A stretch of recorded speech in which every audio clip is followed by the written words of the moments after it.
నమస్కారం. తెలుగు సాహిత్యంలో మనందర్నీ కడుపుబ్బా నవ్వించే పాత్రలు కొన్నుంటాయి.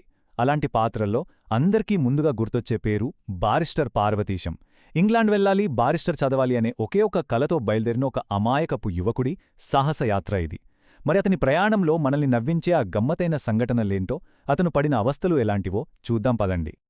అసలు మన పార్వతీశం ఆలోచనా విధానమెలా ఉంటుందో చెప్పడానికి ఈ ఒక్క మాట చాలు. ఇంగ్లీష్ రానివాళ్లకి తెలుగు మాత్రం ఎలా వస్తుందిలే అనుకునే ఈ అమాయకపు లాజిక్కే అతని ప్రయాణమంతటా మనల్ని నవ్వించే ఎన్నో సంఘటనలకు కారణమైంది. మన కథ కొలంబోలో మొదలవుతుంది. అక్కడే పార్వతీశం ఒక ఫ్రెంచ్ స్టీమర్ ఎక్కుతాడు. ఆ ఒక్క అడుగుతో తనకు తెలిసిన ప్రపంచాన్ని వెనక్కి వదిలేసి భాష, పద్ధతులు ఏమీ తెలియని ఒక కొత్త ప్రపంచంలోకి ప్రవేశిస్తాడు. ఓడలో అడుగుపెట్టాడో లేదో అతనికి చొక్కలు కనిపించాయి. చుట్టూ అపరిచిత ముఖాలు, వాళ్లు మాట్లాడుకుంటున్న భాష అస్సలు అర్థం కావట్లేదు. ఆ క్షణంలో తన పరిస్థితి అచ్చం నీళ్లలోంచి బయటపడ్డ చేపలా ఉందనిపించిందతనికి. ఇంత గందరగోళంలో ఉన్నాకూడా అతని మొదటి ఆలోచన ప్రయాణం గురించి కాదు, భోజనం గురించి. నేను శాకాహారిని కదా, ఓడలో భోజనం దొరుకుతోందో లేదో అని ఆందోళన. సరేలే, ఒకవేళ ఏమీ దొరక్కపోతే ఇంటినుంచి తెచ్చుకున్న గోధుంపిండి ఉందిగా, నా గదిలోనే రొట్టెలు చేసేసుకుంటా అనుకున్నాడు. ప్రయాణమంటే ఎదురయ్యే పెద్ద పెద్ద సవాళ్ల సంగతి పక్కన పెడితే మన పార్వతీశంకు రోజువారీ పనులే పెద్ద గండాలుగా మారాయి. అలాంటి ఒక నవ్వు తెప్పించే సంఘటన ఏంటో ఇప్పుడు చూద్దాం. ఇది చాలా మామూలు విషయమే కదా. కాని భాష రానప్పుడు, ఎవ్వర్ని అడగాలో తెలియకపోతే మరుగుదొడ్డి ఎక్కడుందో కనుక్కోవడమే మన హీరోకి ఒక పెద్ద సవాలుగా మారిపోయింది. ఇంకేం చేస్తాడు పాపం, భాష రాదు కదా. తన అవసరాన్ని చెప్పడానికి సైగలు చేయడం మొదలుపెట్టాడు. 1, 2, 3, 5 ఇలా వేళ్లు చూపిస్తూ నానా తంటాలు పడ్డాడు. కాని ఎవ్వరికీ ఏమీ అర్థం కాలేదు. ఈ కథలో అసలు గమ్మత్తేనంటే, చివరికి ఏ సైగ చేస్తే అతని పని జరిగిందో రచయిత మనకు చెప్పలేదు. దాన్ని మన ఊహకే వదిలేశారు. బహుశా అతని నిస్సహాయమైన ముఖం చూసి ఎవరో జాలిపడి దారి చూపించి ఉంటారు.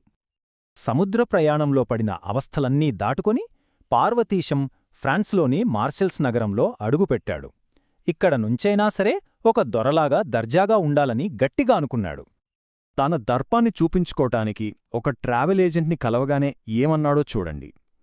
ఇంగ్లండ్ వెళ్తున్న వాళ్లం చిన్న హోటల్లో దిగడమేంటి, నగరంలోకెల్లా అతిపెద్ద గ్రాండ్ హోటల్కు తీసుకెళ్ళు అన్నాడు. భవిష్యత్తులో బారిస్టర్ కాబోతున్నాడు కదా, ఆ హోదాకి అదే కరెక్టనతని నమ్మకం. తీరా ఆ హోటల్ దగ్గరికి వెళ్ళాక దాన్ని చూడగానే అతని గుండె జారిపోయింది.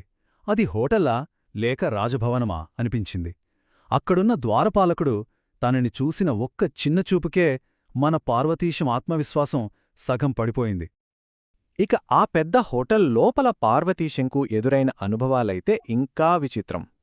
అక్కడ అతను చూసిన ఆధునిక అద్భుతాలు, వింత ఆచారాలు అతని ఊహకు కూడా అందనివి.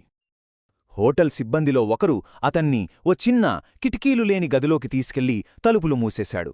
అంతే, ఆ గది ఉన్నట్టుండి కదలడం మొదలుపెట్టింది.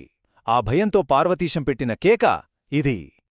పార్వతీశం అంతలా హడలిపోవడానికి కారణమేంతో తెలుసా?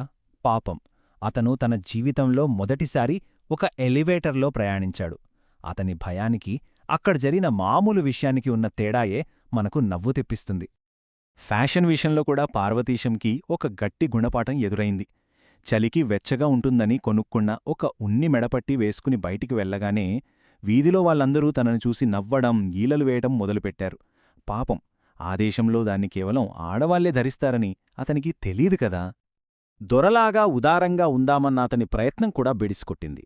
హోటల్ సిబ్బందికి బహుమతిగా ఒక్కో అణా ఇచ్చాడు. కాని వాళ్లకి దాన్ని విలువ తెలియక దాన్ని ఎగతాళిగా చూసి కింద పడేసి వెళ్ళిపోయారు. వాళ్ల సంస్కృతికి మన సంస్కృతికి మధ్య ఎంత తేడా ఉందో చెప్పే సంఘటన ఇది.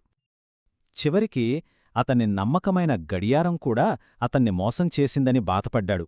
అది ప్రతి రాత్రి 15 నిమిషాలు వెనక్కిపోతుండటంతో దాన్ని అమ్మిన దొర తనను మోసం చేశాడని ఒక నిర్ణయానికి వచ్చేశాడు. ఇన్ని గండాలు, ఇన్ని అవస్థలు దాటుకుని ఇప్పుడు పార్వతీశం తన ప్రయాణంలో చివరి అంకంలోకి అడుగుపెట్టాడు. ఇంగ్లండుకు చేరే ఈ ప్రయాణం ఎలా సాగిందో చూద్దాం. ప్యారిస్లో రైలెక్కేటప్పుడు డెస్డామ్స్ అని రాసి ఉన్న ఒక పెట్టె ఖాళీగా కనిపించడంతో అది తనకోసమే కేటాయించారననుకుని అందులో కూర్చున్నాడు. ఫ్రెంచ్లో ఆ పదానికి మహిళల కోసం అని అర్థమని తెలియక స్టేషన్ మాస్టర్ వచ్చి చెప్పేంతవరకు కదలకుండా కూర్చుని మరో గొడవకు కారణమయ్యాడు. పెద్ద స్టీమర్లో అంత సుదీర్ఘ ప్రయాణం చేసినా పడని కష్టం ఇంగ్లీష్ ఛానల్ దాటి ఆ కొద్ది గంటల ప్రయాణంలో పడ్డాడు. ఆ సముద్రపు అలల ఉద్ధృతికి అందరితో పాటు అతని ప్రాణం కూడా పోయినంత పనైంది. ఎట్టకేలకు ఇన్ని కష్టాల తర్వాత అతను ఇంగ్లీష్ గడ్డపై అడుగుపట్టాడు. లక్ష్యాన్ని చేరుకున్నానన్న ఆనందం ఒకవైపు, ఇక్కడనుంచి ఏం చేయాలో, ఎలా బతకాలో తెలియని భయం మరోవైపు. అతను గమ్యాన్నైతే చేరుకున్నాడు, కాని అతని అసలైన ప్రయాణం అప్పుడే మొదలైంది. మరిక్కడ్నించి మన పార్వతీశం ప్రయాణం ఎలా సాగింది? ఈ కొత్త దేశంలో ఒంటరిగా అతను ఎలాంటి సాహసాలు చేశాడు? ఈ ప్రశ్నలే తరతరాలుగా పాఠకులని అలరిస్తూ బారిస్టర్ పార్వతీశం పాత్రను మన గుండెల్లో చిరస్థాయిగా నిలిపాయి.